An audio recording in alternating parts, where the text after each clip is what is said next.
പല ഉദ്ദേശത്തോടു കൂടി വന്നിട്ടുള്ള പാർട്ടികൾ ഇവരൊന്നിച്ച് നിന്ന് കഴിഞ്ഞാൽ ജനങ്ങൾ വോട്ട് ചെയ്യും. ജനങ്ങൾക്ക് എന്താ ഭ്രാന്ത വട്ടാണ്. ഇവരെങ്ങനല്ലേ പണ്ട് യു പി ചെയ്തത്? ഇവരെല്ലാം കൂടി ഒരുമിച്ചല്ലേ മോഡിക്കെതിരെ. ആ വോട്ട് സമാജ്വാദി പാർട്ടി, ബഹുജൻ സമാജ്വാദി, കോൺഗ്രസും കൂടി കൂടിക്കഴിഞ്ഞാൽ തൊട്ട് മുമ്പത്തെ ഇലക്ഷനിൽ നോക്കി അവിടെ ഏതാണ്ട് 70% വോട്ടുണ്ട്. എന്നിട്ട് അവിടെ യോഗി ആദിത്യനാഥല്ല ജയിച്ചത്. ഒന്നും കൂട്ടിയ രാഷ്ട്രീയത്തിലുണ്ടല്ല. ജനങ്ങൾക്ക് തോന്നണത് ജെന്യൂനാണ്. ഒരു ഹിന്ദു എന്ന രീതിയിൽ അഭിമാനം ഉയർത്താനും ഒരു ഭാരതീയൻ എന്ന രീതിയിൽ ആളുകൾ അഭിമാനം ഉയർത്താനും അവരുടെ ജീവിതത്തെ നേരിട്ട് സ്വാധീനിക്കാനും BJP പറ്റുന്നുണ്ട്. മോഡീനെ പറ്റി ഇന്ത്യയെ പറ്റി അല്ല ഞാൻ പറയുന്നത്. അതിന് കാരണം ഈ പറയുന്നതിൻ്റെ മാതിരി മഹാഭാരത കാലത്ത് ഇൻ്റർനെറ്റ് ഉണ്ടായിരുന്നു. ഗോമൂത്രത്തിൽ നിന്നല്ല ഈ നമ്മുടെ ചാണകത്തിൽ നിന്ന് പ്ലൂട്ടോണി ഉണ്ടാകുന്ന പറഞ്ഞാൽ മണ്ടത്തരങ്ങൾ പറയുന്നുണ്ട്. അത്തരം കാര്യങ്ങളൊക്കെ ഒന്ന് മാറ്റി നിർത്തി കഴിഞ്ഞാൽ പതുക്കെ കേരളത്തിൽ അവർക്ക് ഗ്രൗണ്ട് പിടിക്കാൻ പറ്റും. പിന്നെ നിലവിലെ ലീഡർഷിപ്പിന് ആളുകൾക്ക് വിശ്വാസമില്ല. അതാണ് പ്രശ്നം. ഒരു പ്രതിസന്ധി വരുമ്പോൾ രക്ഷകനുണ്ടെന്ന് ഫീൽ. ഇപ്പം ഇന്ത്യയിൽ മോഡി എന്ന് പറഞ്ഞാൽ കേരളത്തിൽ പിണറായിയെ പറ്റിയുണ്ട്. BJPക്ക് എല്ലായിടത്തും പ്ലാൻ ഉണ്ടാവുമല്ലോ. അവർക്ക് 1, 2, 3 അവർ പ്ലാൻ ചെയ്ത് വെച്ചിട്ടുണ്ട്. കേരളത്തെ അവർ എനിക്ക് തോന്നുന്നു കർണാടക കഴിഞ്ഞാൽ അവർ തെലങ്കാനയാണ് നോക്കുന്നത്, പിന്നെ ആന്ധ്ര നോക്കുന്നത്. അത് കഴിഞ്ഞ് കേരളം, പിന്നെ തമിഴ്നാടാണ് അവരുടെ പ്ലാൻ എന്ന് എനിക്ക് തോന്നുന്നു. പിന്നെ ജയിപ്പിക്കും മാമച്ചാൻ ജോസ് പറയുന്നില്ല. അതുപോലെയാണ് BJPയുടെ സ്റ്റാൻഡ്. നിങ്ങളെ ഞങ്ങൾ ജയിപ്പിക്കും. അത് CPM-യുടെ സ്നേഹമുള്ളത് കൊണ്ടൊന്നല്ല, കോൺഗ്രസ് നശിപ്പിക്കാൻ വേണ്ടിയിട്ട്. അംബാസഡർക്കാർ ഹിമാലയത്തിൽ ഇപ്പം പോയി കഴിഞ്ഞാൽ ആൾ അംബാസഡർ മേടിക്കില്ല. പക്ഷേ ആ അംബാസഡർക്കാർ അവിടെ ഹിമാലയം വരെ ഓടിച്ചെത്തിക്കാൻ ആ ഡ്രൈവറിന് പറ്റിയെന്നുള്ളതുകൊണ്ട് ആ ഡ്രൈവറിന് അപ്രീസിയേഷൻ കൂടും. അതുണ്ടായിട്ടുണ്ട്. ഇപ്പോൾ NDTVയുടെ തന്നെ സർവേ അനുസരിച്ചിട്ട് രാഹുൽ ഗാന്ധിയുടെ ഇമേജിൻ്റെ ഒരു 9 പോയിന്റ് കൂടിയിട്ടുണ്ട്. മോഡിയുടെ 1% കുറഞ്ഞിട്ടുണ്ട്. നമസ്കാരം സാർ. ഇപ്പോൾ കുറച്ച് നാളായിട്ടൊരു ചാനൽ ചർച്ചയിൽ ശ്രദ്ധാ കേന്ദ്രം സാർ. ഇപ്പോൾ മെയിൻ ടോപ്പിക് എടുത്തെന്ന് വെച്ചാൽ 2 ദിവസം പറഞ്ഞ നിയമസഭാ ഇലക്ഷൻ. 3 സംസ്ഥാനം BJP ജയിച്ചു. ഒന്ന് BJPയുടെ ചൈൽഡിരുന്നത് കോൺഗ്രസിൻ്റെ 2 തിരിച്ചു പിടിച്ചു. BJPയുടെ തേരോട്ടായിരുന്നു. ഇന്ത്യ എന്ന ഭാരത രാജ്യത്ത് കോൺഗ്രസ് നിലംപരിശയെന്നും പറയാൻ പറ്റില്ല. രാഷ്ട്രീയത്തിൽ അങ്ങനെ പറയാൻ പറ്റില്ല നമുക്ക്. പക്ഷേ ഇന്നത്തെ ഇന്ത്യ എന്ന് വെച്ചാൽ ഒരു സ്വാതന്ത്ര്യാനന്തരം ഒരു 3ാമത്തെ ജനറേഷനിൽപ്പെട്ട ഞാനൊക്കെ. അതിനുശേഷം ഒരു ജനറേഷൻ പിള്ളേർ വന്നു കഴിഞ്ഞു. അപ്പോൾ അവരെ സംബന്ധിച്ച് അവരുടെ സെൻസിബിലിറ്റി ഉൾക്കൊള്ളാൻ പറ്റണം. കോൺഗ്രസ് ഒരു മുത്തശ്ശി പാർട്ടിയാണ്. അപ്പോൾ ഇപ്പോഴും അതൊരു കാറായിട്ട് നമ്മൾ രാഷ്ട്രീയ പാർട്ടികളെ കൂട്ടിക്കഴിഞ്ഞാൽ ഒരു അംബാസഡർ കാർ പോലെയാണ്. അപ്പോൾ അതിന് പുതിയ കാലഘട്ടം ഈ നല്ല റോഡിലൂടെ ഒരു 80 കിലോമീറ്റർ സ്പീഡിലൊന്നും ഓടാൻ പറ്റില്ല. ഓൾ ടെറൈനിൽ ഓടാൻ പറ്റില്ല. അങ്ങനെയുള്ള ബുദ്ധിമുട്ടുകളുണ്ട്. അപ്പോൾ അതെന്ന് വെച്ചാൽ പുതിയ സെൻസിബിലിറ്റി ഉൾക്കൊള്ളാൻ കോൺഗ്രസ് പരാജയമാണ്. അപ്പം അതിൻ്റെ ഒരു തിരിച്ചടിയെന്ന് എനിക്ക് തോന്നി. പുതിയ പിള്ളേരാണ് കാര്യങ്ങളിപ്പം തീരുമാനിക്കുന്നത്. ഒരു പൊതുവെ ഒരു ഭാവുകത്വത നിർണ്ണയിക്കുന്നത്. അതിനെ BJP കമ്പാരിറ്റീവ്ലി ഒരു ലേറ്ററായിട്ട് വന്നൊരു പാർട്ടി, ന്യൂ എൻട്രൻ്റ് എന്ന രീതിയിൽ പതുക്കെ അവർ ആ ഒരു സെൻസിബിലിറ്റി അവർ അഡ്രസ്സ് ചെയ്യുന്നുണ്ട്. ഒരു ഉത്തരേന്ത്യക്കാരനെ സംബന്ധിച്ചിടത്തോളം അവന് ദേശീയ വികാരം, ഹിന്ദു വികാരം അതൊക്കെ ശക്തമാണ്. നിങ്ങൾ ഹിന്ദു വർഗീയതായി കൂട്ടണ്ട. അതൊക്കെ നിങ്ങളിവിടെയുള്ള തെറ്റ് തന്നെയാണ്. ഒരു മതം പറഞ്ഞ വർഗീയത അതൊന്നും നല്ലത്. അത് അവൻ്റെ സാംസ്കാരിക ജീവിതമായിട്ട് ബന്ധപ്പെട്ടുള്ള ഒരു കാര്യമാണ്. അപ്പം ഈ 2 കാര്യങ്ങൾ, ഒരു ഹിന്ദു എന്ന രീതിയിൽ അഭിമാനം ഉയർത്താനും ഒരു ഭാരതീയൻ എന്ന രീതിയിൽ ആളുകൾ അഭിമാനം ഉയർത്താനും അവരുടെ ജീവിതത്തെ നേരിട്ട് സ്വാധീനിക്കാനും BJP പറ്റുന്നുണ്ട്. അത് ഗ്രാജുവലായിട്ട് BJP മോഡിയിൽ എത്തി നിൽക്കുമ്പോൾ വളരെ ഗ്രാജുവലായിട്ട് നടത്തിയിട്ടുള്ള ഒരു ഇടപെടലാണ്. അപ്പം ഞാൻ പലപ്പോഴും പറഞ്ഞിട്ടുണ്ട്, നമ്മളിപ്പോൾ ടോയ്ലറ്റിൻ്റെ കാര്യമായി ഇവിടെ നിങ്ങൾ ചിരിക്കും. നിങ്ങളിവിടെ 4 ടോയ്ലറ്റ് പ്ലസ് പുറത്തുനിന്ന് 5 ഉണ്ടാവും. ഉത്തരേന്ത്യയിൽ ഒരു ഗ്രാമത്തിൽ 4-5 ടോയ്ലറ്റ് ഉണ്ടെങ്കിൽ ഭാഗ്യം. അപ്പോൾ അതുമായിട്ട് ബന്ധപ്പെട്ട് യൂറിനറി ഇൻഫെക്ഷൻ പോലുള്ള പ്രശ്നങ്ങളൊക്കെ ഉണ്ടായിരുന്നു. അവിടെയാണ് മോഡി ടോയ്ലറ്റ്സ് ഉണ്ടാക്കി കൊടുത്തത്. പാചകവാതകം എത്തിച്ചു. നിങ്ങൾ ഈ ബീഹാർ പോലെയുള്ള സംസ്ഥാനങ്ങളിലൊക്കെ ബ്രാഹ്മണർ ഈ കൂട്ടത്തിൽ കൂടിയായിട്ടൊന്നല്ല നമ്മൾ പറയുക. അവർ വിറക് മേടിക്കാൻ കാശില്ലാത്തതുകൊണ്ട് ഒരാൾ മരിച്ചു കഴിഞ്ഞാൽ ഈ വിരലുണ്ടല്ലോ, തമ്പ്, ഇത് ഛേദിച്ചിട്ട് വിറകുകൊള്ളിയിൽ കത്തിച്ചിട്ട് ബാക്കി ശരീരം ഗംഗയിൽ ഒഴിക്കുന്ന അത്രയും ദാരിദ്ര്യമുള്ള സ്ഥലമാണ്. അവിടെയാണ് മോഡി ഒരു ഗ്യാസ് കുറ്റി കൊടുക്കുന്നു, വീട് കൊടുക്കുന്നു. അപ്പോൾ ഇതൊക്കെ ഉണ്ടാക്കിയൊരു ഇമ്പാക്റ്റിൻ്റെ ഒരു ഗുണമാണ് ഇപ്പോൾ BJPക്ക് കിട്ടിയിരിക്കുന്നത്. പിന്നെ കോൺഗ്രസിൻ്റെ പഴയ മിഷണറിയുടെ പരാജയം. ആ മിഷണറി അവർ ആം ആദ്മി പാർട്ടി തരത്തിലൊക്കെ അവർ റീവാമ്പ് ചെയ്തെടുക്കുകയാണെങ്കിൽ അവർക്ക് ഈ അംബാസഡർ മാറ്റി മോഡി എന്നുള്ള ലംബോഹനിയോട് മത്സരിക്കാൻ ഒരു ലാൻഡ് ക്രൂയിസറെങ്കിലും ആകാൻ പറ്റുമെങ്കിൽ അവർക്ക് സാധ്യതയുണ്ട്. സാർ പറഞ്ഞില്ല, യുവാക്കൾക്ക് ഏറ്റവും ഇഷ്ടപ്പെട്ട ഒരു നേതാവ് രാഹുൽ ഗാന്ധി. ജോഡോ യാത്ര.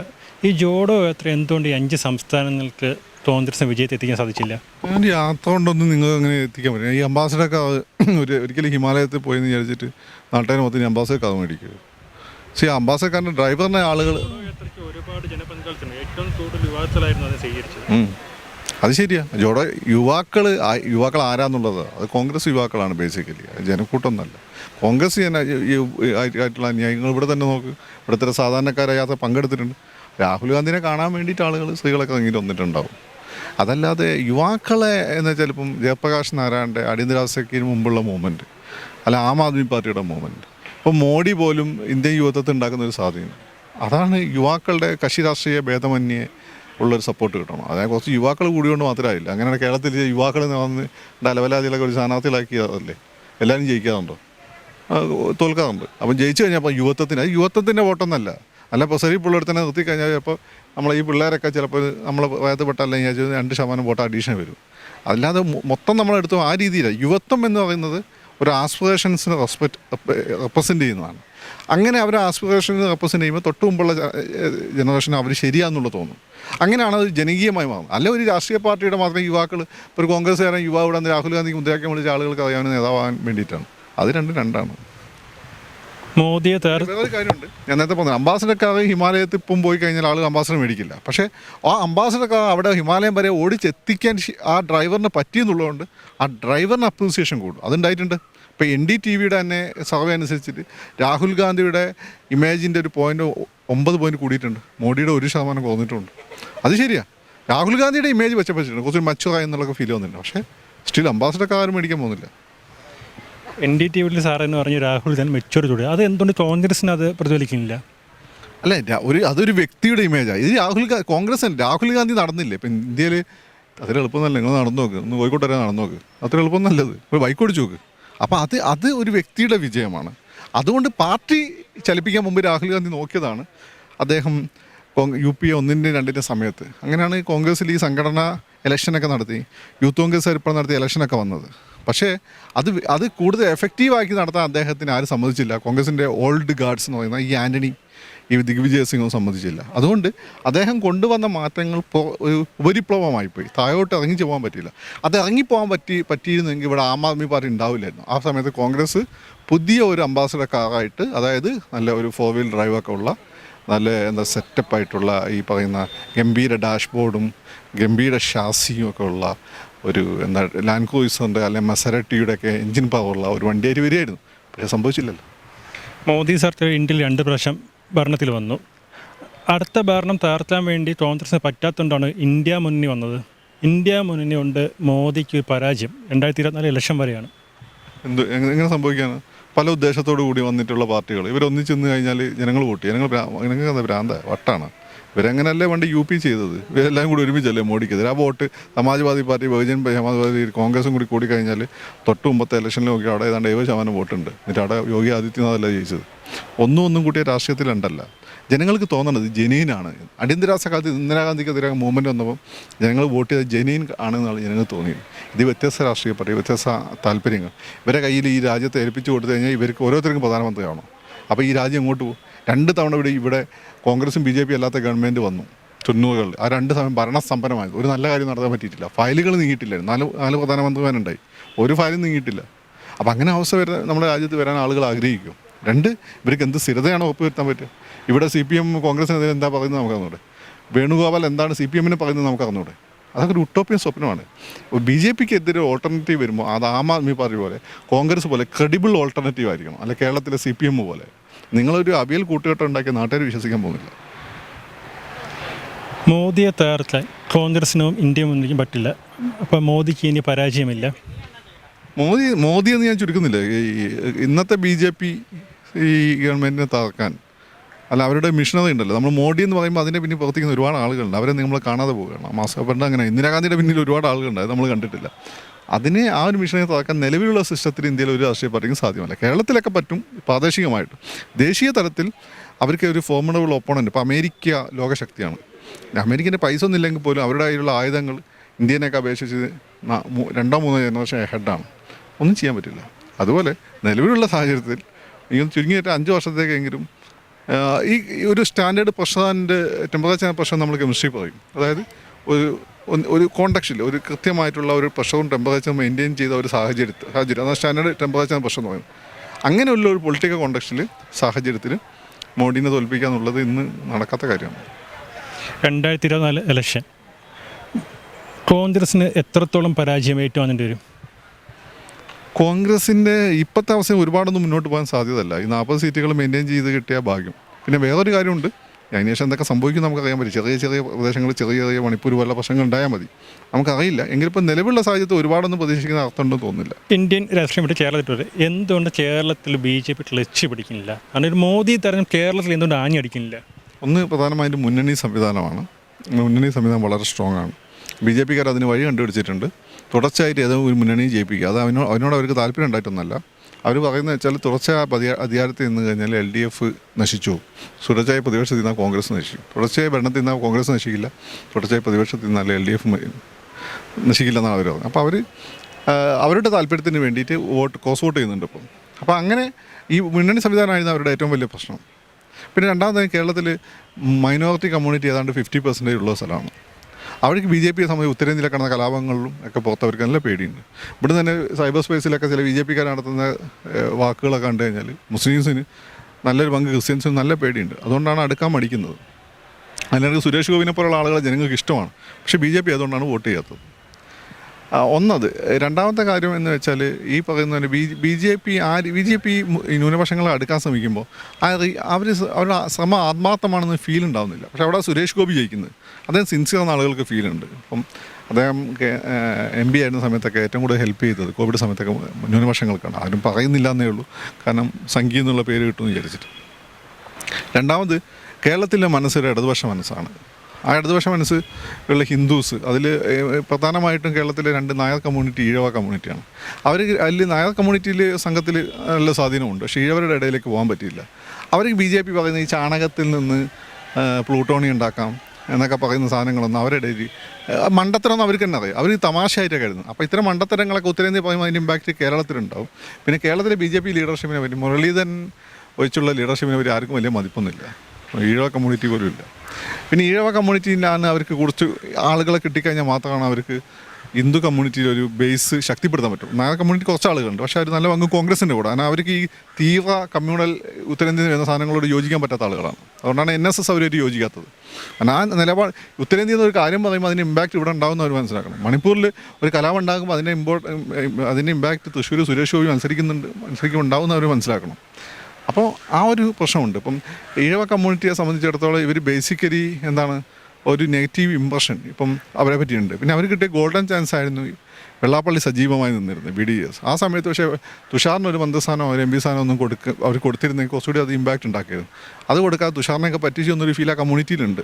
എങ്കിൽ പോലും എനിക്ക് തോന്നുന്നു ഇവിടെ LDF UDF സംവിധാനം മാറിക്കഴിഞ്ഞാൽ സ്വാഭാവികമായിട്ടും അവിടെ BJP ക്രിസ്ത്യൻസിന് കുറച്ചും BJPനോട് താല്പര്യം ഉണ്ടാവും.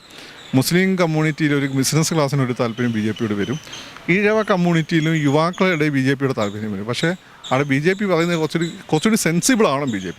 ലോകത്തിലും കേരളത്തിലും BJPനെ പറ്റിയുള്ള ഇമേജ് പലപ്പോഴും തമാശകളെന്നാണ്. മോഡീനെ പറ്റി ഇന്ത്യയെ പറ്റി അല്ല ഞാൻ പറയുന്നത്. അതിന് കാരണം ഈ പറയുന്നതിൻ്റെ മാതിരി മഹാഭാരത കാലത്ത് ഇൻ്റർനെറ്റ് ഉണ്ടായിരുന്നു. ഗോമൂത്രത്തിൽ നിന്ന് ഈ നമ്മുടെ ചാണകത്തിൽ നിന്ന് പ്ലൂട്ടോണി ഉണ്ടാകുന്ന പറഞ്ഞ മണ്ടത്തരങ്ങൾ പറയുന്നുണ്ട്. അത്തരം കാര്യങ്ങളൊക്കെ ഒന്ന് മാറ്റി നിർത്തി കഴിഞ്ഞാൽ പതുക്കെ കേരളത്തിൽ അവർക്ക് ഗ്രൗണ്ട് പിടിക്കാൻ പറ്റും. പിന്നെ നിലവിലെ ലീഡർഷിപ്പിന് ആളുകൾക്ക് വിശ്വാസമില്ല, അതാണ് പ്രശ്നം കേരളത്തിൽ. ജനങ്ങളുടെ മുമ്പിൽ ഏറ്റവും വലിയ ഹീറോയാണ് സുരേഷ് ഗോപി. പക്ഷേ രാഷ്ട്രീയത്തിൽ പുള്ളിക്ക് ഒരുപാട് സഹായം ചെയ്യുന്നുണ്ട്. ഈ പ്രശ്നം തൃശ്ശൂർ പുള്ളിക്കൊരു വിജയം പ്രതീക്ഷിക്കാമോ? സാധാരണ ഇത് ജയിക്കേണ്ടതായിരുന്നു. എന്താണെന്ന് വെച്ചാൽ അദ്ദേഹത്തിന് ഹിന്ദു കമ്മ്യൂണിറ്റിയിൽ നിന്ന് എക്കോസ് സ്പെക്ട്രം വോട്ട് ഇടുന്നത് മുസ്ലിംസിനും അദ്ദേഹത്തിന് ഇഷ്ടമൊക്കെ തന്നെയാണ്. അതിന് ഒരുപാട് സഹായങ്ങൾ ചെയ്ത് അവർക്കുള്ളിൽ അറിയാലോ, ക്രിസ്ത്യൻസിനും അറിയാം. പക്ഷേ ഈ മണിപ്പൂർ കലാപം വന്നതോടുകൂടി ഇത്തവണ കിട്ടേണ്ടിയിരുന്ന കുറേ ക്രിസ്ത്യൻ വോട്ടുകളുണ്ട്. അത് എത്രത്തോളം അദ്ദേഹത്തിന് കിട്ടുമെന്ന് അറിയില്ല. അപ്പോൾ ആ പ്രോബ്ലം, ആ ഒരു ഗ്യാപ്പ് മെൻഡ് ചെയ്യാൻ പറ്റിയാൽ സുരേഷ് ഗോപിക്ക് തൃശ്ശൂർ നല്ല സാധ്യതയുണ്ട്. സ്വാഭാവികമായിട്ട് ജയിച്ച് വരാൻ സാധ്യതയുള്ള സ്ഥാനാർത്ഥി സുരേഷ് ഗോപിയാണ്. പക്ഷേ ഈ ക്രിസ്ത്യൻ മനസ്സിലുണ്ടായിട്ടുള്ള ഈ മണിപ്പൂർ കലാപവുമായി ബന്ധപ്പെട്ടുള്ള ആകുലതകൾ അകറ്റാൻ പറ്റണം. പിന്നെ BJP അല്ല പാർട്ടി ഉള്ളിൽ കൂടെ വലിക്കുമെന്ന് നമുക്ക് അറിയാൻ പറ്റില്ല. അങ്ങനെ സംവിധാനം ഉണ്ടല്ലോ അവിടെ. ഞാൻ ചോദിക്കാൻ വന്ന ചോദ്യം തന്നെ ഇപ്പോൾ ഉണ്ടായി. BJPയിൽ ഉള്ളിൽ വലിക്കുന്നു, BJPക്കകത്തിന് തമ്മിലടിയല്ലേ? കാരണം ആറ്റിങ്ങൽ തലത്തോട്ടിൽ ശോഭാ സുരേന്ദ്രൻ ജയിക്കുന്നില്ല. അത് ഒരു ജയപ്രതീക്ഷയുള്ള സ്ഥാനാർത്ഥിയാണ്. അപ്പോൾ ഈ BJP തന്നെയല്ലേ BJP തോൽപ്പിക്കുന്നത് കേരളത്തിൽ? കേരളത്തിൽ BJP തന്നെയല്ല, ഞാൻ നേരത്തെ പറഞ്ഞ ഫാക്ടേഴ്സ് ഉണ്ട്. കേരളത്തിൻ്റെ മനസ്സ് BJPക്ക് പക്കമായിട്ടില്ല. ഇനി എവിടെയെങ്കിലും ജയിക്കുന്ന സാഹചര്യം വന്നു കഴിഞ്ഞാൽ തന്നെ ഇവർ പരസ്പരം വലിക്കും എന്നുള്ള ഫീൽ അവരുടെ ഇടയിൽ തന്നെ ഉണ്ട്. പല സ്ഥലത്തും വോട്ടിംഗ് പാറ്റേൺ നോക്കിയാൽ നമുക്കത് മനസ്സിലാവും. സ്വാഭാവികമായിട്ടും അതൊരു ഫാക്ടറാണ്. അതെനിക്ക് തോന്നുന്നു ഈ പറയുന്ന കുറേ എണ്ണത്തിന് ഇപ്പോൾ ഉള്ള കുറേ ലീഡർഷിപ്പിന് കാര്യകർത്ത മണ്ഡലിലേക്ക് മാറ്റാനുള്ള പ്രായമാകുമ്പോൾ അവരെ പതുക്കെ അങ്ങോട്ട് എടുത്തിട്ടിട്ട് ഈ വചസ്പതി മറ്റേ വാര്യർ നന്ദി വാര്യർ ഒക്കെ കൊണ്ടുവരികയും സുരേഷ് ഗോപിക്ക് ഒരു ഇളവ് കൊടുത്തുകൊണ്ട് സുരേഷ് ഗോപിനെ അതിൻ്റെ ടോപ്പിൽ നിർത്താൻ അങ്ങനെ എന്തോ ഒരു പദ്ധതി ഞാൻ തോന്നുന്നു സെൻറ്ററിൽ. പിന്നെ നമ്മൾ അറിയാത്ത ഒരുപാട് RSSകാരുണ്ട്, നല്ല ബുദ്ധിയും വിവരമൊക്കെ ഉള്ളത്. അവരെ ചിലപ്പോൾ മോഡീനെ ഇറക്കിയതുപോലെ ഇവർ ചിലപ്പോൾ BJPനെ ചാർജ് കൊടുത്ത് ഇറക്കാനും മതി. അതിനൊക്കെയുള്ള സാധ്യതയുണ്ട്. കാരണം മോദി അമിത്ഷാ വിചാരിച്ചാൽ കേരള BJP രക്ഷപ്പെടുത്താൻ സാധിക്കില്ലേ? അവർ വിചാരിച്ചാൽ രക്ഷപ്പെടുത്താൻ പറ്റും. പക്ഷേ ഒരു പൊസിഷൻ സ്ട്രൈക്കാണ് എപ്പോഴും മോഡി ഇവർ നടത്തിയുള്ളത്. അല്ലെങ്കിൽ കാത്തു നിന്നുകൊണ്ട് ഗ്രാജുവലായിട്ടുള്ള മാറ്റം. ഇപ്പം പെട്ടെന്ന് ഇവരൊക്കെ മാറ്റിക്കഴിഞ്ഞാൽ അവർക്കത് വിഷമമുണ്ട്. അവർ ഇത്രയും കാലം BJP വേണ്ടി അടികൊണ്ട ആളുകളല്ലേ. അതുകൊണ്ട് അവർക്ക് തന്നെ ബോധ്യപ്പെടട്ടെ അവരുടെ എന്താണ് ചില മേഖലകളിലെ ഒരു പിന്നോക്കാവസ്ഥ എന്ന് വിചാരിച്ചിട്ടാണ് ഇവരെ പലരെയും മാറ്റാത്തത്. എന്നിട്ട് പതുക്കെ ഗ്രാജുവലായിട്ട് അന്നത്തെ സാഹചര്യമാവും. ഇപ്പോൾ തുടർഭരണം നിരന്തരമായി വന്നു കഴിഞ്ഞാൽ ഏതെങ്കിലും മുന്നണി ഇവിടെ ഡിസപ്പിയർ ചെയ്യും. അപ്പോൾ ആ സാഹചര്യത്തിൽ ഒരു പൊസിഷൻ സ്ട്രൈക്ക് നടത്തി സുരേഷ് ഗോപി, സന്ദീപ് വാചസ്പതി, അതുപോലെ തന്നെ സന്ദീപ് വാര്യർ, ഇങ്ങനെയുള്ള ശിവശങ്കരൻ, ഇങ്ങനെയുള്ള പൊതുവെ കഴിവുറ്റവരും എന്നാൽ ഒരു പൊതുവെ കേരളത്തിന് സൗമ്യരായിട്ടുള്ള ആളുകളെ കൊണ്ടുവരാനുള്ള ഒരു പരിപാടിയാണെന്ന് തോന്നുന്നു. അല്ലെ BJPക്ക് എല്ലായിടത്തും പ്ലാൻ ഉണ്ടാവുമല്ലോ. അവർക്ക് 1, 2, 3 അവർ പ്ലാൻ ചെയ്ത് വെച്ചിട്ടുണ്ട്. കേരളത്തെ അവർ എനിക്ക് തോന്നുന്നു കർണാടക കഴിഞ്ഞാൽ അവർ തെലങ്കാനയാണ് നോക്കുന്നത്, പിന്നെ ആന്ധ്ര നോക്കുന്നത്, അത് കഴിഞ്ഞ് കേരളം, പിന്നെ തമിഴ്നാടാണ് അവരുടെ പ്ലാൻ എന്ന് എനിക്ക് തോന്നുന്നു. കേരളത്തിൽ പിണറായിയുടെ തുടർഭരണ പ്രതീക്ഷയുണ്ടോ? ഉണ്ടാവും. കാരണം പൊതുവേ ജനങ്ങൾ ഹാപ്പിയാണ്. ഇപ്പോൾ ജനങ്ങൾ ഇതിൽ വലിയ അഴിമതിയല്ലേ ഉമ്മൻചാണ്ടി ഭരിക്കുന്ന സമയത്തുണ്ടായിരുന്നത്. എന്നിട്ട് ഇവിടെ നിന്ന് ഇലക്ഷൻ മൊത്തം ഉമ്മൻചാണ്ടിയല്ലേ ജയിച്ചത്. ഉമ്മൻചാണ്ടി എന്തുകൊണ്ടാണ് തോറ്റത്? കോൺഗ്രസ്സുകാർ വലിച്ചു, ഐ ഗ്രൂപ്പുകാർ വലിച്ചു. അതായത് ഉമ്മൻചാണ്ടിക്ക് തുടർഭരണം കിട്ടിയാൽ ഞങ്ങൾക്ക് എന്ത് പ്രസക്തി എന്നാണ് പിന്നെ ഒരു ഐ ഗ്രൂപ്പിൻ്റെ അന്ന് അത്യാവശ്യം അറിയപ്പെടുന്ന നേതാവ് എന്നോട് ചോദിച്ചത്. ഈ നാരെങ്ങനെ തോറ്റത്? പിന്നെ ഇവിടെ ആകമ്പള നിങ്ങൾ നോക്കിയാൽ മതി, പല ആളുകളും വലിച്ചതാണ്. ഇപ്പോൾ അവർക്ക് മനസ്സിലായത് ഭയങ്കര അബദ്ധമായിപ്പോയി. ഇപ്പം ഉമ്മൻചാണ്ടി നിങ്ങൾക്ക് വലിയ ദൈവമാണല്ലോ. അതുപോലെ പിണറായി വിജയൻ്റെ ഭരണത്തിന് മോശം ഭരണമൊന്നുമല്ല. പൊതുവേ കഴിഞ്ഞ തവണ നല്ല ഭരണമായിരുന്നു കാഴ്ചവെച്ചത്. ഒരു പ്രതിസന്ധി വരുമ്പോൾ രക്ഷകനുണ്ടെന്ന് ഫീല്. ഇപ്പോൾ ഇന്ത്യയിൽ മോഡി എന്ന് പറഞ്ഞാൽ കേരളത്തിൽ പിണറായിയെ പറ്റിയുണ്ട്. നിപ്പ വന്നപ്പം, വെള്ളപ്പൊക്കം ഉണ്ടായപ്പം, കോവിഡ് വന്ന സമയത്ത്, രണ്ടാമത് നിപ്പ ഉണ്ടായ സമയത്ത് പിണറായി ഉണ്ട്. പിന്നെ ഉമ്മൻചാണ്ടി സാറ് ഈ പറയുന്ന യാത്ര നടത്തിയ സമയത്ത് നിങ്ങളൊക്കെ കളിയാക്കിയാലായിരുന്നു. ഇപ്പം നിങ്ങളതിന് ഭയങ്കര സംഭവമായിരുന്നു. അത് തന്നെ നിങ്ങൾ നാളെ പിണറായിയെ പറ്റി പറയാൻ പോകുന്നത്. ഉമ്മൻചാണ്ടി യാത്ര നടത്തി ഒറ്റയ്ക്കായിരുന്നു. ഈ 21 മന്ത്രിമാരെന്നുണ്ട്, 1 കോടിയുടെ ബസ് എന്നുണ്ട് അല്ല ഉമ്മൻചാണ്ടി യാത്ര നടത്തിയത്. അല്ല, ഉമ്മൻചാണ്ടി അന്ന് നടത്തിയത് ഒറ്റയ്ക്കായിരുന്നു. അത് അന്ന് ഒരു കേരളത്തിൽ ഒരു പുതിയ എക്സ്പീരിയൻസ് ആയിരുന്നു. മനസ്സിലായി? ഇത് പുതിയൊരു എക്സ്പീരിയൻസ്, ലോകത്ത് തന്നെ പുതിയൊരു എക്സ്പീരിയൻസ് ആണ്. മൊത്തം മിനിസ്ട്രി പോകുന്നു, അവിടെ ഫയലുകൾ വരുന്നു, കംപ്ലയിൻറ്റ് വരുന്നു. ആ കംപ്ലയിൻറ്റുകൾ ഇദ്ദേഹം തിരുവനന്തപുരത്ത് എത്തുന്നതിന് മുമ്പ് കൃത്യമായിട്ട് അതിനൊരു പരിഹാരം കണ്ടെത്താൻ പറ്റിയാൽ അതിൻ്റെ ഇമ്പാക്റ്റ് വളരെ കൂടുതലായിരിക്കും. നിങ്ങൾ ഈ പത്രക്കാരുടെ പക്ഷേ നിങ്ങൾ ഈ വർത്തമാന കാലത്ത് നിന്നുള്ള കാര്യങ്ങൾ കാണുന്നത്. നിങ്ങൾ ഉമ്മൻചാണ്ടിയെ പറ്റി പറഞ്ഞ് എനിക്കറിയാം, ഇന്ദിരാഗാന്ധിയെ പറ്റി പറഞ്ഞാൽ അറിയാം, രാജീവ് ഗാന്ധിയെ പറ്റി പറഞ്ഞറിയാം, ഞാനുൾപ്പെടെയുള്ള ആളുകൾ മോഡിയെ പറ്റി അത് ശരിയായിരുന്നു ആ കോണ്ടക്സ്റ്റിൽ പറഞ്ഞതറിയാം. പക്ഷേ കാലം കഴിഞ്ഞു നിങ്ങൾ നോക്കും. പിണറായിയെ പറ്റി മുമ്പെന്തായിരുന്നു പറഞ്ഞത്? കഴിഞ്ഞ ഇലക്ഷൻ സമയത്ത് പിണറായിയെ പറ്റി മുമ്പ് പറഞ്ഞത് മൊത്തം മാറി. BS-നെ പറ്റി അതിന് മുമ്പെന്തായിരുന്നു പറഞ്ഞത്? അപ്പോൾ അത്രയേ ഉള്ളൂ. അത് സമയവും കാലവും അനുസരിച്ച് അത് മാറിക്കൊണ്ടുപോയി, അഭിപ്രായം മാറിക്കൊണ്ടിരിക്കും. ഈ ഗവൺമെൻറ് ആപ്പാടൊരു പ്രശ്നം എനിക്ക് തോന്നുന്നത്, പൊതുവെ ഇടതുപക്ഷം ഭരിക്കുമ്പോൾ റവന്യൂ കമ്മി, പൊതുകടം കുറയുമായിരുന്നു. പക്ഷേ കഴിഞ്ഞ ഗവൺമെൻറ് ഒരുപാട് പ്രതിസന്ധി നേരിട്ടതുകൊണ്ടും കേരള മോഡൽ ഇങ്ങനെ നിലനിർത്താൻ ശ്രമിക്കുന്നതുകൊണ്ടും പുതിയ പദ്ധതികൾ കൊണ്ടുവരാൻ ശ്രമിക്കുന്നുണ്ട്. റവന്യൂ കമ്മി കൂടി വരുന്നുണ്ട്. ആ റവന്യൂ കമ്മി കുറച്ച് കൊണ്ടുവരാനുള്ള ശ്രമം കഴിഞ്ഞ ബജറ്റിൽ ഉണ്ടായിരുന്നു. അതായത് നിങ്ങളൊക്കെ വലിയ പ്രശ്നം ഉണ്ടാക്കിയത്. ആ രീതിയിൽ തന്നെ മുന്നോട്ട് പോയി കഴിഞ്ഞാൽ റവന്യൂ കമ്മി കുറച്ച് കൊണ്ടുവരാൻ പറ്റും. അങ്ങനെ ഇപ്പം ക്ഷേമ പെൻഷൻ പൊതുവെ ഇടതുപക്ഷം ഭരിക്കുമ്പോൾ മുടങ്ങാറില്ല. ഇപ്പം കുറച്ച് മുടങ്ങി, അത് കുറച്ച് കഴിയുമ്പോൾ കൊടുക്കാനും പറ്റുമെന്ന് എനിക്ക് തോന്നുന്നു. അങ്ങനെയൊക്കെ വരുമ്പോൾ സ്വാഭാവികമായിട്ട് പിന്നെ പ്രതിപക്ഷമില്ലല്ലോ. മുസ്ലിംസിന് ഈ കോൺഗ്രസ് പണ്ടത്തെ പോലെ വിശ്വാസമില്ല. ക്രിസ്ത്യാനികൾക്ക് CPM-നോട് എതിർപ്പില്ലാതെ തന്നെ പിണറായില്ല, അവർക്ക് പ്രതീക്ഷയുണ്ട്. അവർ ഭയങ്കര അത്തരം മേഖലകളിൽ നിന്ന് നേതാക്കന്മാരെ ഉയർത്തിക്കൊണ്ടുവരുന്നു, അവർ വോട്ട് ചെയ്യുന്നുമുണ്ട്. അപ്പോൾ BJPക്കെതിരെ അല്ലെങ്കിൽ RSS സോക്കോൾഡ് കേരളത്തിൽ പറയുന്ന RSSൻ്റെ വളർച്ചയ്ക്കെതിരെ ഒരു ഫിസിക്കലായിട്ട് പ്രതിരോധം സൃഷ്ടിക്കാൻ പറ്റുന്ന കോൺഗ്രസ് ആണ് CPM ആണെന്ന് ചോദിച്ചാൽ CPM എന്നാണെന്ന് ഉത്തരം നമ്മുടെ മൈനോറിറ്റീസിനെ സംബന്ധിച്ചിടത്തോളം. ഈ കാരണങ്ങളെല്ലാം കൊണ്ട് തന്നെ സ്വാഭാവികമായിട്ടും ലോക്സഭാ ഇലക്ഷൻ 10 സീറ്റ് കുറവാണ് UDF-ന് കിട്ടുന്നതെങ്കിൽ എന്ത് സംഭവിക്കും? ലീഗിൻ്റെ നിലപാടുകൾ മാറ്റം വരും. അപ്പം തുടർഭരണത്തിന് സാധ്യത വളരെ കൂടുതലാണ്. ഇനിയിപ്പോൾ അതല്ല, CPM ഇനിയിപ്പം BJP-നെ അങ്ങനെ വളർത്തണ്ടെന്ന് വിചാരിച്ചു കഴിഞ്ഞാൽ അടുത്ത ഇലക്ഷൻ തോറ്റു കൊടുക്കണം വിചാരിച്ചാൽ എനിക്ക് തോന്നുന്നത് BJP-കാർ വോട്ട് ചെയ്ത് ജയിപ്പിക്കും. നിങ്ങളെ മറ്റേ പടത്ത് പറയുന്നില്ല, മാമച്ചൻ്റെ പടം ഇതായിരുന്നത് വെള്ളിമുങ്ങെ പറയുന്ന പോലെ നിന്നെ ഞാൻ ജയിപ്പിക്കും ജോസ് എന്ന് പറയുന്നില്ലേ, അല്ലേ? നിന്നെ ഞാൻ ജയിപ്പിക്കും മാമച്ചൻ ജോസ് പറയുന്നില്ലേ? അതുപോലെയാണ് BJP-യുടെ സ്റ്റാൻഡ് നിങ്ങളെ ഞങ്ങൾ ജയിപ്പിക്കും. അത് CPM-യുടെ സ്നേഹമുള്ളത് കൊണ്ടൊന്നല്ല, കോൺഗ്രസിനെ നശിപ്പിക്കാൻ വേണ്ടിയിട്ട്. തുടർ പറഞ്ഞ എൻ്റെ കാഴ്ചപ്പാട്, ഒരു മാധ്യമ പ്രവർത്തനം എൻ്റെ കാഴ്ചപ്പാടിൽ വൻ അഴിമതിയായിരുന്നു. ക്യാമറ സ്വർണ്ണത്തിലടുത്ത് ഒരു അഴിമതിയില്ലാത്തൊരു മന്ത്രി പോലും ഇല്ല. കണ്ണട വാങ്ങിച്ചത് എൻ്റെ ഈ സ്വർണ്ണക്കടത്ത് കഴിഞ്ഞ ഇലക്ഷൻ സമയത്ത് ഉണ്ടായിരുന്നു. അത് ജനങ്ങളൊരു വിലയും കൊടുത്തിട്ടില്ല. 2 ഈ അഴിമതി കേസുകളെല്ലാം ഇപ്പോൾ അന്വേഷണം നടന്നുകൊണ്ടിരിക്കുകയാണ്. അത് വരട്ടെ, വിജിലൻസ് റിപ്പോർട്ട് വരട്ടെ. ഇപ്പം എങ്ങനെ മുമ്പ് ഉമ്മൻചാണ്ടി സ്ഥാനത്തിന് പല ആരോപണം വന്നിരുന്നു. അതെല്ലാം അല്ല, ആരെ കയ്യിലാണെങ്കിലും അന്വേഷണം വരട്ടെ. ജനങ്ങളെ കൺവിൻസിങ് ആണെങ്കിൽ ബാലകൃഷ്ണ പിള്ള സാർ ഒരു അഴിമതി നടത്താതെ മനുഷ്യനാണ്. പക്ഷേ ഇന്ത്യയിൽ ഒരു അഴിമതി കേസ് ശിക്ഷിക്കപ്പെട്ട അപൂർവം ചില ആളുകൾ ഒരാൾ ബാലകൃഷ്ണ പിള്ള സാർ, അത് ടെക്നിക്കലായിരുന്നു. അപ്പോൾ അതുകൊണ്ട് ഇതുപോലെ ഈ വിഷയത്തിൽ അന്വേഷണം വരട്ടെ. അന്വേഷണം കഴിഞ്ഞിട്ട് അതിൻ്റെ ഫൈനലി സ്വർണ്ണക്കള്ളക്കടത്ത് എടുക്കുക എന്തൊക്കെ ഏജൻസികളല്ലേ അന്വേഷിക്കുന്നത്. എന്തായാലും മന്ത്രി വിളിച്ചു, മുഖ്യമന്ത്രി വിളിച്ചു എന്നൊക്കെ പറഞ്ഞിട്ട് ഒന്നും നടന്ന് കേട്ടില്ലല്ലോ. നമ്മളിപ്പോൾ ഒന്നും പറയുന്നില്ലല്ലോ. അങ്ങനൊന്നും ഇല്ലയെന്നാണ് അടുത്ത കാലത്ത് പറഞ്ഞു കേട്ടത്. അപ്പോൾ ഇത്തരം കേസുകൾ അന്വേഷണ റിപ്പോർട്ട് വരട്ടെ, ഫൈനലി കോടതിയുടെ വിധി വരട്ടെ, എന്നിട്ടൊക്കെ നിങ്ങൾ ആഗ്രഹിക്കുന്ന പോലെ വല്ലതും നടക്കുള്ളൂ. അല്ലെങ്കിൽ ജനങ്ങളൊന്നും വിശ്വസിക്കാൻ പോകുന്നത്. ഞാൻ പിണറായി വിജയനൊക്കെ ഇത്രയും കാലം മോഡിനെ കൊണ്ടൊക്കെ നമ്മൾ ജനങ്ങളുടെ മോഡിനെ നിങ്ങൾക്ക് അറിയില്ലെങ്കിൽ ഗുജറാത്തുകാർക്ക് മോഡിനെ 20 വർഷം ഈ പ്രധാനമന്ത്രി ആകുന്നതിൻ്റെ മുഖ്യമന്ത്രി ആകുന്നതിന് 20 വർഷം മുമ്പ് അവർക്കറിയാം. അത് നിങ്ങൾ മനസ്സിലാണ് ഉണ്ണി മൂന്നനോട് ചോദിച്ചത്. ഉണ്ണി അവിടെ ആയിരുന്നു, ഉണ്ണി അവിടെ ജനിച്ചു വളർന്ന ആളാണ്. അപ്പോൾ അതുപോലെയാണ് പിണറായി വിജയൻ്റെ കാര്യം. അദ്ദേഹം ഒരുപാടൊന്നും ആഗ്രഹിക്കേണ്ട കാര്യത്തിൽ. കേരളത്തിലെ കോൺഗ്രസ് പറഞ്ഞ മോദി CPM ഉം BJP യും ഒത്തുകളിയാണ്. ലാവ്ലിൻ കേസ് കേന്ദ്രം പിണറായി രക്ഷിക്കുന്നു, കേരളത്തിൽ BJPയുടെ സുരേന്ദ്രൻ്റെ തുരൽപ്പണ കേസ് പിണറായി രക്ഷിക്കുന്നു. ഒരു ഒത്തുകളിയല്ലേ? അങ്ങനെയൊന്നുമില്ലെന്ന് തോന്നുന്നു. ഇനിയിപ്പോൾ ഇപ്പം ഈ വിഷയത്തിലെല്ലാം തന്നെ മറ്റ് കേസുകളിലൊക്കെ നടക്കുന്ന പോലെയാണ് അന്വേഷണങ്ങളും കാര്യങ്ങളും നടക്കുന്നത്. അങ്ങനെ ഒരു ഒത്തുകളിന്ന്. പക്ഷേ ഇന്ത്യയിൽ ഫെഡറലിസമാണ്. ഫെഡറലിസത്തിൽ സ്റ്റേറ്റും സെൻറ്ററും ഒരുമിച്ച് മുന്നോട്ട് പോകണം. അതിനുള്ള ഒരു സംവിധാനമാണ്.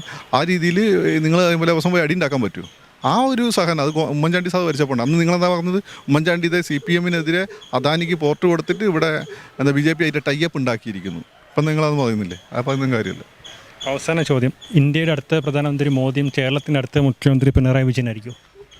മോദി ആയിരിക്കും. മോദി എനിക്ക് കുറച്ച് കഴിഞ്ഞ് ചിലപ്പോൾ അദ്ദേഹം മാറിക്കൊടുക്കാൻ സാധ്യതയാണ്. അതുപോലെ തന്നെ പിണറായി ഇലക്ഷൻ മുഖ്യമന്ത്രി സ്ഥാനത്ത് ഉണ്ടാവുമെന്ന് എനിക്കറിയില്ല. പ്രായത്തിൻ്റെ ഫാക്ടറൊക്കെ ഉണ്ട്.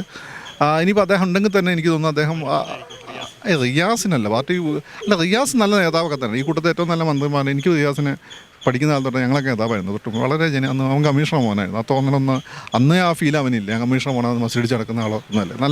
നല്ല ഇമേജുള്ള നല്ല അടിമതി ഒന്നും തൊട്ട് നിന്നാത്ത നേതാവാണ്. മുഖ്യമന്ത്രി സ്ഥാനത്ത് എന്തുകൊണ്ടും റിയാസ് അർഹനായ ആളാണ്, യോഗ്യനായ ആളാണ്. പക്ഷേ പാർട്ടിയുടെ അയറാക്കി അനുസരിച്ച് പോളിറ്റ് ബ്യൂറോയിൽ മറ്റു മെമ്പർമാർ ഇവിടെ ഉണ്ട്. ആ പോളിറ്റ് ബ്യൂറോ മെമ്പർമാരുള്ളപ്പം പോളിറ്റ് ബ്യൂറോ മെമ്പർമാരാവാനാണ് സാധ്യത. അത് കഴിഞ്ഞിട്ട് നാളത്തെ നേതാവ് എന്ന രീതിയിൽ അടുത്ത മനുഷ്യർ സ്വരാജിനും ഷംസീനോടൊക്കെ റിയാസും പരിഗണിക്കപ്പെടുമെന്നാണ് എനിക്ക് തോന്നുന്നത്. ഇന്ത്യ കോൺഗ്രസ് നശിച്ച പോലെ കേരളത്തിൽ കോൺഗ്രസ് നശിക്കുമോ? കേരളത്തിൽ നശിക്കൊന്നുമില്ല. പക്ഷേ കോൺഗ്രസിൻ്റെ ഒരു പ്രസക്തി കുറഞ്ഞു വരും. പക്ഷേ അവർക്ക് റീബൗണ്ട് ചെയ്യാനുള്ള സാധ്യതയുണ്ട്. കാരണം ഇവിടെ മൈനോറിറ്റീസ് സ്ട്രോങ് ആയതുകൊണ്ട് മൈനോറിറ്റീസിന് കോൺഗ്രസിനോട് സോഫ്റ്റ് കോർണർ ഉണ്ട്. പിന്നെ ഇന്ത്യയിൽ ഒരു ഗാന്ധിയൻ, കേരളത്തിന് ഇടതുപക്ഷ മനസ്സെന്ന് പറയുമ്പോൾ ഇന്ത്യക്ക് ഒരു ഗാന്ധിയൻ മനസ്സുണ്ട്. അതിനെ അഡ്രസ്സ് ചെയ്യാനും കോൺഗ്രസിന് പറ്റും. പക്ഷേ അങ്ങനെയല്ല. BJP തമ്മിലടി കോൺഗ്രസ് തമ്മിലടി രണ്ടാണ്. BJP തമ്മിലടി RSS ഇപ്പം നിർത്തണം ചോദിച്ചു കഴിഞ്ഞാൽ ഓൺ ദ സ്പോട്ട് നിർത്താൻ പറ്റും. കോൺഗ്രസ് അങ്ങനെ നിർത്താൻ പറ്റില്ല. ശക്തമായ ലീഡർഷിപ്പ് സംവിധാനം സെൻട്രലിൽ വരണം. അങ്ങനെ വന്നു കഴിഞ്ഞിരിക്കുന്നു 20 വർഷത്തിനിടയ്ക്ക് കോൺഗ്രസ് ചിലപ്പോൾ റീവാമ്പ് ചെയ്ത് വരാം. It depends on various aspects.